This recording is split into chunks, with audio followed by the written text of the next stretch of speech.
नमस्कार दोस्तों, कैसे आप सब लोग। मेरा नाम है सी यश गोयल और आप मेरे साथ देख रहे हैं सीए प्रेप क्लासेस। हमने एना टैक्सेशन की ये सीरीज स्टार्ट करी थी जो कि हमारी रहने वाली थी सीए फाइनल एसपीएम के लिए। ठीक है, तो हमने जो चैप्टर स्टार्ट किया था ये एना टैक्सेशन था। ये चैप्टर ऑलमोस्ट कंप्लीट होने वाला है, हम लास्ट के लेक्चर्स पे आ चुके हैं।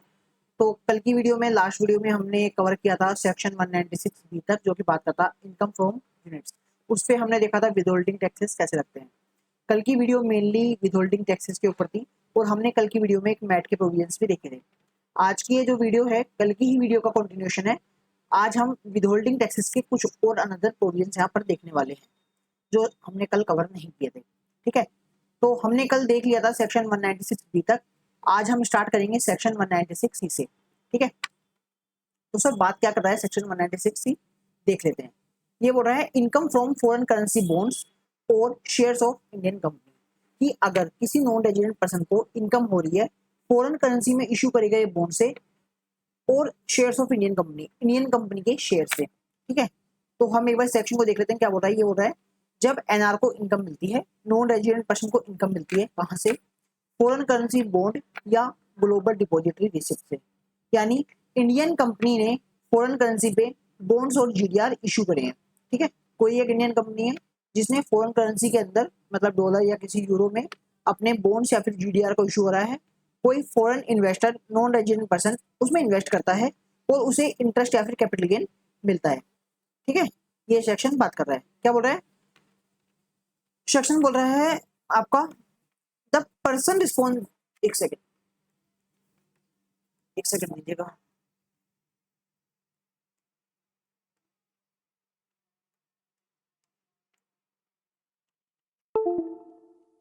एक सेकंड,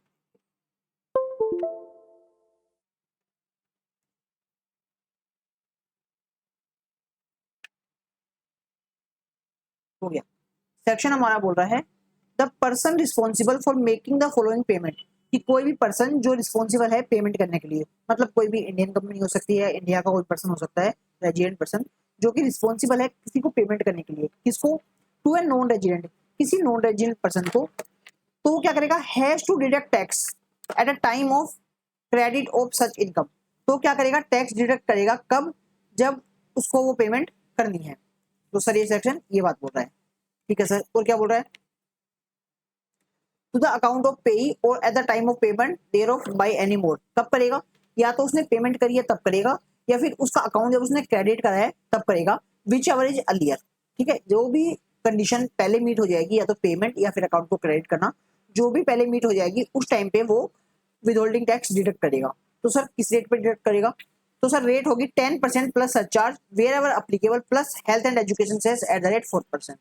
रेट होगा 10%, उस पर सरचार्ज लग जाएगा जो भी एप्लीकेबल होगा 2% या 5% का। अगर 1 करोड़ से ऊपर जाती है, 10 करोड़ से नीचे रहती है टोटल इनकम तो 2%, 10 करोड़ से ऊपर जाती है तो आपका 5%। ठीक है, और हेल्थ एंड एजुकेशन से ऑलवेज लगता है 4%।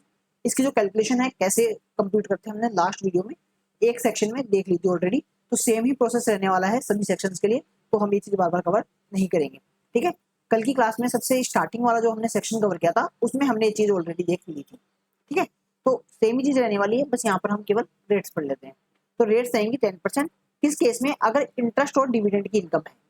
ठीक है, अगर उन शेयर से, उन बॉन्ड से, फॉरेन करेंसी बॉन्ड से जो नॉन रेजिडेंट पर्सन है वो इंटरेस्ट की या फिर डिविडेंड की इनकम कमा रहा है तो उसको 10% का रेट अप्लीकेबल हो जाएगा।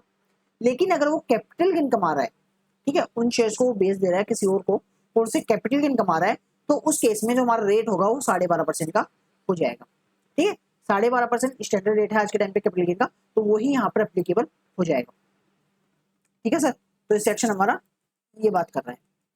ठीक है, तो सर और क्या बात कर रहा है, तो सर और कुछ बात नहीं कर रहा है। आगे हमारा न्यू सेक्शन आ चुका है, सेक्शन 196 डी। तो आप एक काम करिए, 1 मिनट की रीडिंग लगा के सेक्शन को पढ़ लीजिए, उसके बाद हम चलते हैं अगले वाले सेक्शन के ऊपर। ठीक है, रीडिंग लगा लीजिए, हम अगले सेक्शन में चलते हैं।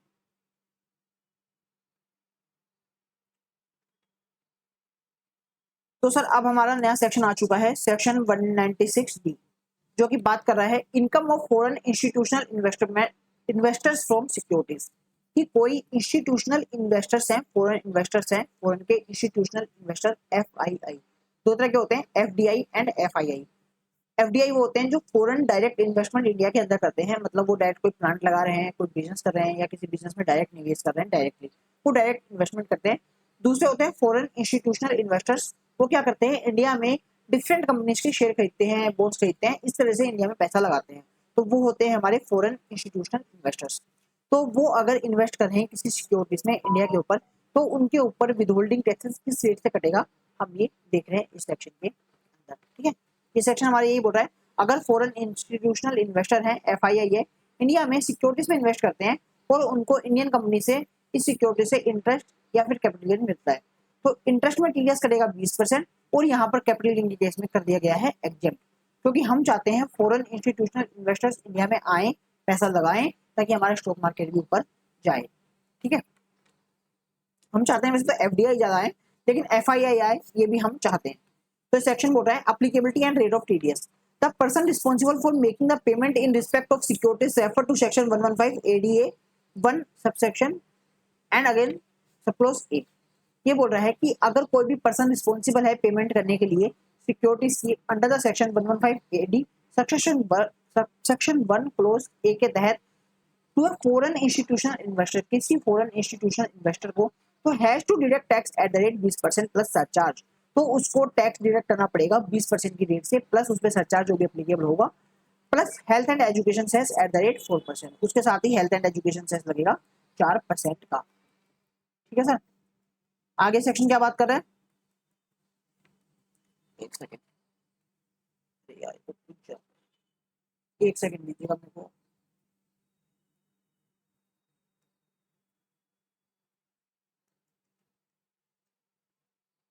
ठीक है,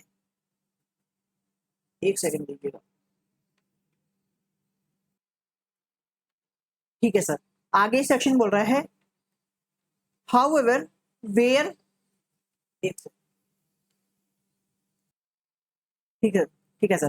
तो आगे हमने स्टार्ट किया था सेक्शन 196 डी, कुछ नीचे आ गया था। ये बोल रहा है कि एक अगर कोई पर्सन इंडिया का पर्सन है, रेजिडेंट है, वो रिस्पॉन्सिबल है पेमेंट करने के लिए किसी भी फॉरेन इंस्टीट्यूशनल इन्वेस्टर्स को फ्रॉम हिज इनकम अर्न, जो कि उसने इंटरेस्ट या डिविडेंड से कमाया है अपनी सिक्योरिटीज पे, तो वहां पर टैक्स रेट लग जाएगा 20%, उस पर सरचार्ज एप्लीकेबल होगा वो, और साथ में 4% का सेस। साथ ही में ये सेक्शन क्या बात कर रहा है, however where and agreement refer to in section 90 subsection 1 और सेक्शन 90 ए सबसेक्शन 1, कि अगर कोई एग्रीमेंट हुआ है सेक्शन 90 के सबसेक्शन 1 और सेक्शन 90 ए के सबसेक्शन 1 में, अप्लाइज क्या कराया, जहां फॉरेन इंस्टीट्यूशनल इन्वेस्टर अगर कोई टैक्स रेजिडेंसी सर्टिफिकेट हमें शो कर देता है और उसमें कोई भी रेट जो लोअर मेंशन करी गई है, मान लीजिए 10% मेंशन करी गई है, तो उस सर्टिफिकेट की रेट साथ में इस सेक्शन की रेट 20%, जो भी लोअर होगी हम उस पर टैक्स डिडक्ट करेंगे। ठीक है, मान लीजिए उन्होंने टैक्स कंसेशनल के लिए टैक्स रेजिडेंसी सर्टिफिकेट बनवा रखा है, ठीक है, उसमें रेट दी गई है 10% की, और हमारा ये सेक्शन बात करता है रेट 20% की, तो इन दोनों रेट्स में से जो भी लोअर रेट होगी वो यहाँ पर हमारी एप्लीकेबल हो जाएगी। ठीक है सर, यही सेक्शन बात कर रहा था। आगे क्या बात कर रहा है सेक्शन, आगे बोल रहा है note the enhance rate of surcharge at the 25% and 37% of tax payable are not applicable in case of tax deductible under section 196 D. ठीक है, कि जो आपका एनहांस सरचार्ज है 25% का और 37% का, वो यहाँ पर एप्लीकेबल नहीं होगा। साथ में क्या बोल रहा है, no deduction shall be made in respect of income by way of capital gain arising from the transfer of securities referred to in section 115 AD payable to a foreign institutional investor, कि अगर यहाँ पर उसको capital gain लगता है इन shares को बेचने में, तो कैपिटल गेन पे हम कोई भी टीडीएस नहीं काटेंगे, कोई भी विदहोल्डिंग टैक्स नहीं काटेंगे। ठीक है, जो कि लाइन में आपको पहले ही बता चुका हूँ। तो सर ये सेक्शन यहाँ पे कंप्लीट हो चुका है, अब हम बढ़ेंगे अगले वाले सेक्शन पे, तो आप जब तक ये वाला सेक्शन रीड कर लीजिए और हम बढ़ते हैं फिर अगले सेक्शन पे।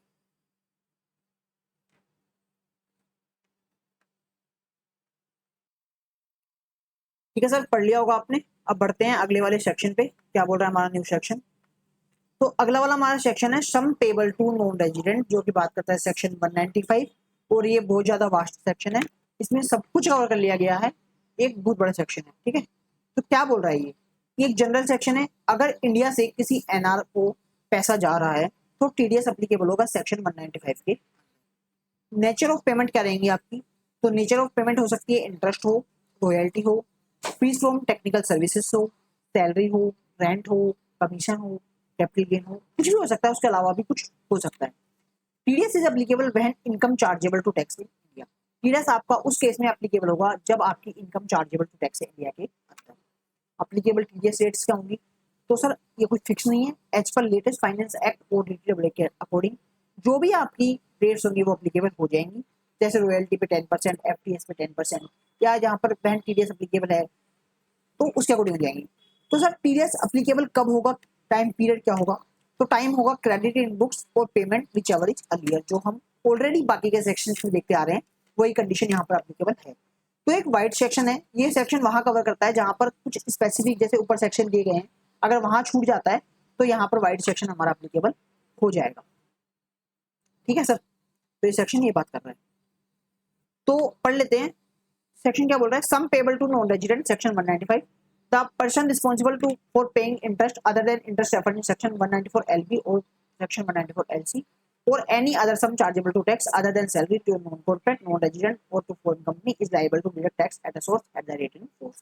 तो वही बात कर रहा है कि अगर कोई पर्सन जो है इंडियन का रेजिडेंट है और वो लाइबल है पेमेंट करने को किसी भी नॉन रेजिडेंट को अदर देन सैलरी के section, other than section 194 LC और LB जो हम ऊपर पढ़ के आ चुके हैं, तो वो लाइबल होगा टैक्स डिडक्ट करने का जो भी रेट्स उस समय फोर्स में होगी उसके अकॉर्डिंग।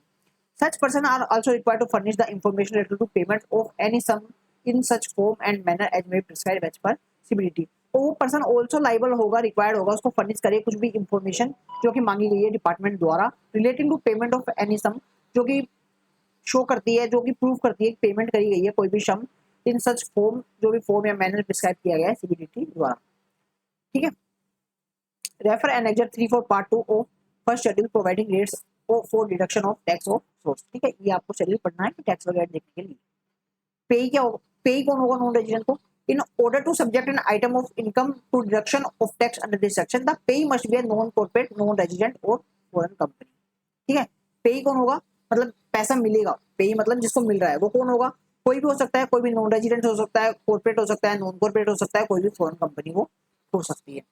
सर पेयर कौन होगा? पेयर होगा अंडर सेक्शन 195 सबसेक्शन 1 के तहत पेयर वो होगा the obligation to deduct TDS at a source, जो ओब्लिगेशन आएगी टीडीएस डिडक्ट करने की वो किस पे आएगी?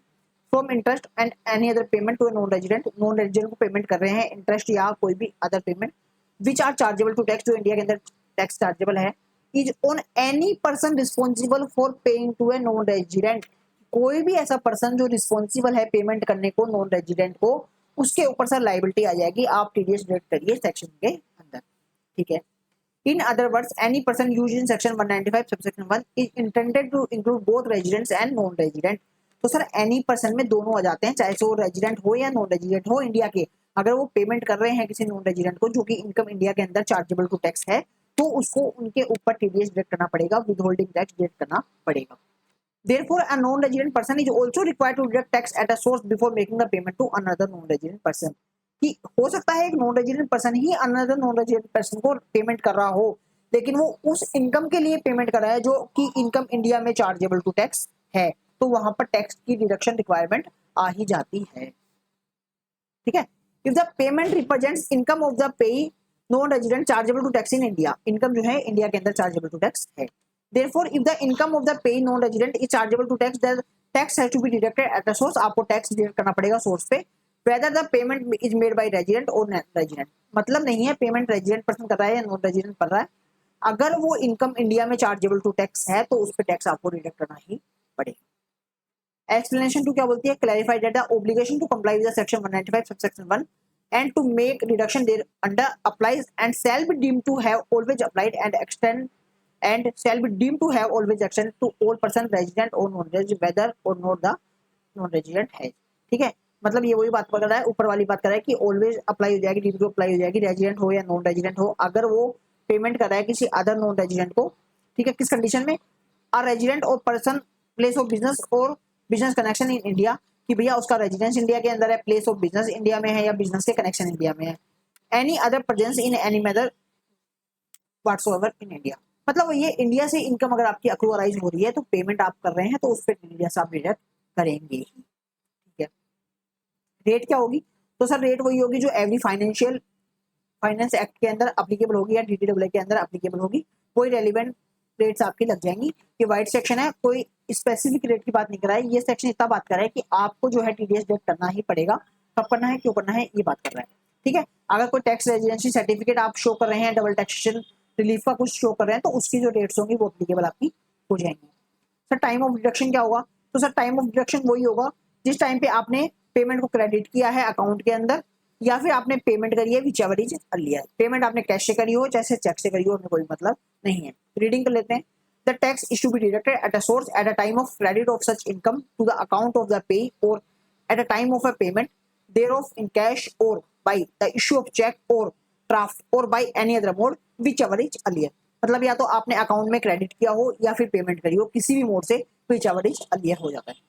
where any interest or any other sum as aforesaid is credited to any account but whatsoever called interest payable account is suspense account। वही है जो हमने पहले पढ़ा था कि अगर आप उस पर्टिकुलर पर्सन के अकाउंट में उसको क्रेडिट नहीं कर रहे हैं बट किसी सस्पेंस अकाउंट में डाल दे रहे हैं, तो हम मानेंगे सर आपने भले ही सस्पेंस अकाउंट में डाला है बट ये जो पेमेंट है उस नॉन रेजिडेंट पर्सन से रिलेटेड है, तो आप उसी समय टैक्स आप डिडक्ट करिए और फिर उसको डाल दीजिए उस अकाउंट के अंदर, हमें कोई मतलब नहीं। However, in case of an interest payable by a government or a public sector bank within the meaning of section 10 subsection 23D or a public financial institution within the meaning of this section 10 section 23D, deduction of tax shall be made only at a time of payment thereof in cash or by way of check or draft।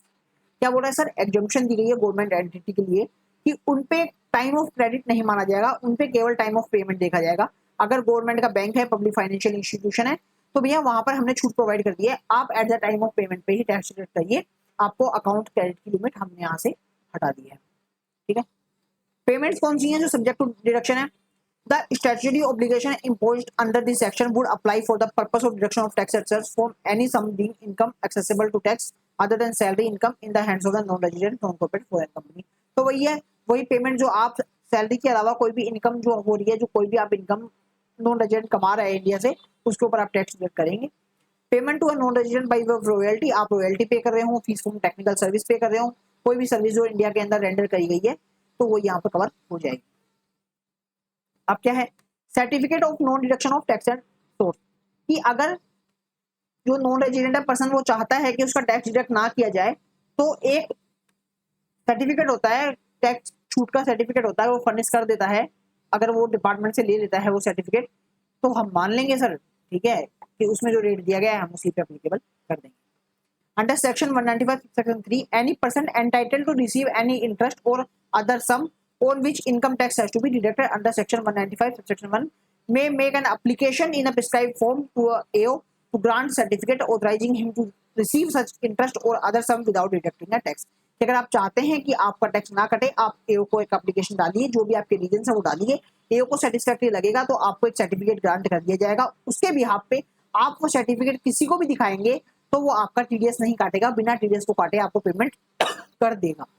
ठीक है sir, Where any such certificate is granted, अगर वो certificate आपको grant कर दिया जाता है, every person responsible for paying such interest, कोई भी पर्सन जो रिस्पॉन्सिबल है आपको पेमेंट करने के लिए, और एनी अदर सम, कोई भी other sum to the person to whom certificate is granted, उस पर्सन को जिसको सर्टिफिकेट ग्रांट किया गया है, make payment of such interest, वो पेमेंट करेगा सच इंटरेस्ट की या any other sum without deduction at tax at source, तो वो कोई भी टैक्स डिडक्ट नहीं करेगा, आपको पेमेंट कर देगा अगर आपके पास सर्टिफिकेट है।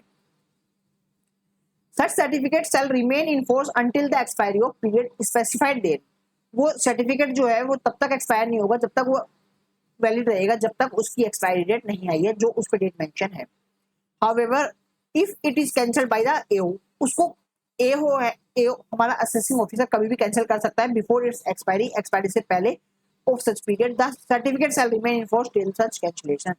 वो सर्टिफिकेट तब तक वैलिड रहेगा जब तक वो कैंसिल नहीं हो जाता या फिर जब तक उसकी एक्सपायरी है।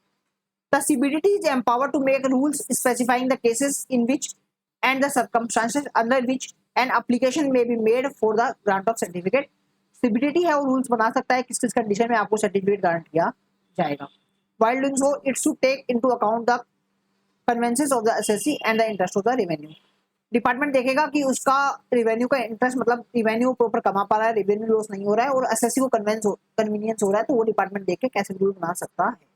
Such rule would provide for the condition subject to which such certificate may be granted and any other matter connected thereof। वो जो कंडीशन होगी उसके ऊपर वो सर्टिफिकेट एप्लीकेबल होंगी, सर्टिफिकेट की जो कंडीशन लगेगी वो लगेगी। अब बोल रहा है person responsible for paying any sum to non resident to furnish prescribed information. अगर एफसी या नॉन रेजिडेंट को कोई ऐसी पेमेंट होती है जो चार्जेबल टू टैक्स नहीं है तो फॉर्म 15 फिल होगा।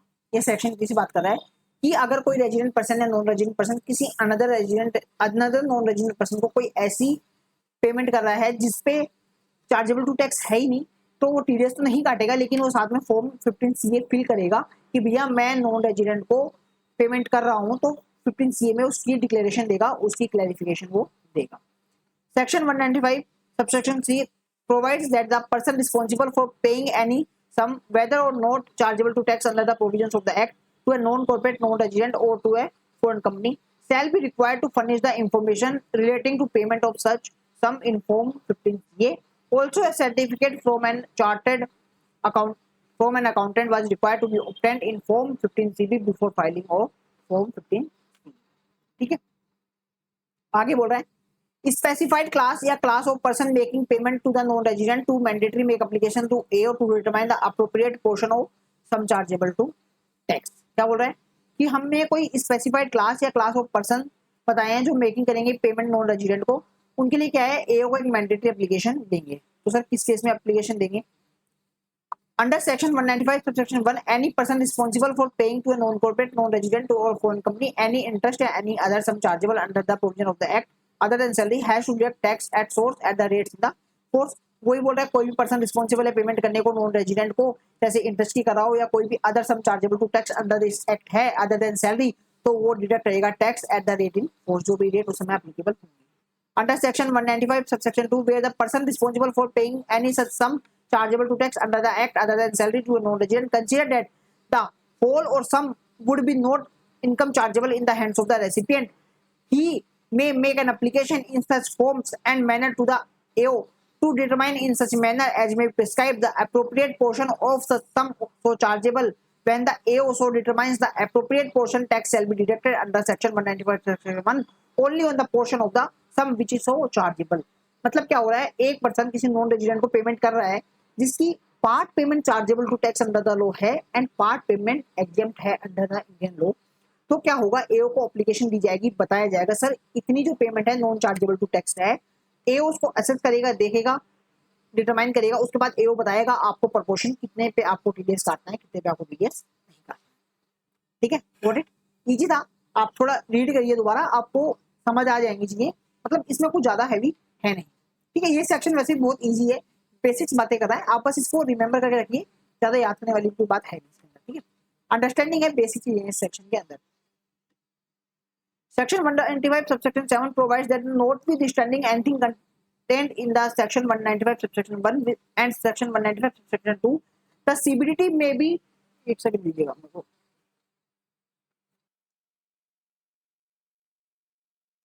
कहाँ थे हम? Section 195 subsection 7 provides that notwithstanding anything contained in section 195 subsection 1 and section 195 subsection 2, the CBDT may be by notification in the official gazette specify a class of person or classes where the person responsible for paying to a non-corporate, non-resident or a foreign company any sum chargeable or not chargeable under the provisions of the act shall make an application in the prescribed form and manner to the AO to determine in the prescribed manner the appropriate portion of such income chargeable to tax where AO determines the appropriate portion of such chargeable tax shall be deducted under subsection 1। मतलब वही बात कर रहा है, CBDT है, notification के द्वारा official gazette के अंदर स्पेसिफाई करेगी कौन सी क्लास है, क्लास ऑफ पर्सन है जो कि रिस्पॉन्सिबल है पेमेंट करने के लिए नॉन कॉर्पोरेट या नॉन रेजिडेंट फॉरेन कंपनी को, और जो सम जो चार्जेबल है या नहीं है टैक्स के अंदर प्रोविजन जो है वो एप्लीकेशन के देंगे एओ को, एओ डिटरमाइन करेगा, वो बताएगा कितना सम चार्जेबल टू टैक्स है कि नहीं है, बेसिक से बात कर रहा है। Consequently, where the CBDT specify a class of person or cases, the person responsible making payment to non-corporate, non-resident foreign company in such class has mandatory make application, वो ये mandatory है make application देंगे prescribed form में AO को whether or not such payment is chargeable to tax under the act है कि नहीं है। मतलब एक ही बात को बार बार घुमा फिरा के लिखा गया है, आप बेसिक समझिए, कुछ है नहीं इसके अंदर, ज्यादा ढाईकने वाली बात है नहीं। अब क्या बोल रहा है, ये नया सेक्शन आ चुका है सेक्शन 239A जो कि बात कर रहा है refund for denying liability to deduct tax under section 195। ये बात करता है रिफंड की, किस केस में आपको रिफंड मिलेगा डिडक्शन करने का। तो ये इंपॉर्टेंट सेक्शन है, ये हम पढ़ेंगे अभी, जब तक आप जो मैंने अभी तक पढ़ाया है उसको एक बार रीड मार लीजिए, उसके बाद हम इस नए सेक्शन पे आते हैं। ठीक है, पहले रीड कर लीजिए आप इस वाले सेक्शन को। जो मैंने ऊपर पढ़ाया है। बड़ा सेक्शन था, आपको टाइम लगेगा, एक बार दोबारा रीडिंग कर लिए, फिर ही हम नए सेक्शन पे बढ़ते हैं। ठीक है, आप इसको एक बार रीड मान लीजिए।